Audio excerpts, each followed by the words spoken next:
Hello সবাইকে, অ্যাস্ট্রোয়াল magic থেকে প্রিয়াঙ্কা কুণ্ডু। আমি কিন্তু তোমাদের জন্য আবার একটা ছোট্ট রেমেডি নিয়ে চলে এলাম। এটা অবশ্যই বৃহস্পতিবারে করতে হবে। যারা জব রিলেটেড সমস্যায় ভুগছো বা জব খুঁজছো, জব রিলেটেড যে কোনো ইস্যুর জন্য বা জব খুঁজছো, তার জন্য অবশ্যই করতে পারো এই সিম্পল রেমেডিটি। এটা কিন্তু করতে হবে বৃহস্পতিবারে।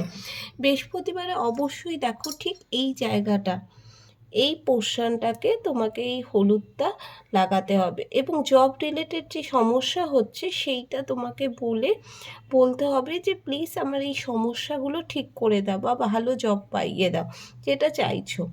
এবং হচ্ছে কোনো ইন্টারভিউতে যাওয়ার আগে বা কাজে যাওয়ার আগে অবশ্যই করতে হবে, কিন্তু প্রত্যেক বৃহস্পতিবার, মানে 21 ডেজ এই রেমেডিটা অবশ্যই করো। প্রত্যেক বৃহস্পতিবার এটা কিন্তু করতে হবে। 21 ডেজ করতে পারো, সবাই করতে পারো, মেয়েরাও পিরিয়ড হলেও করতে পারো। Thank you.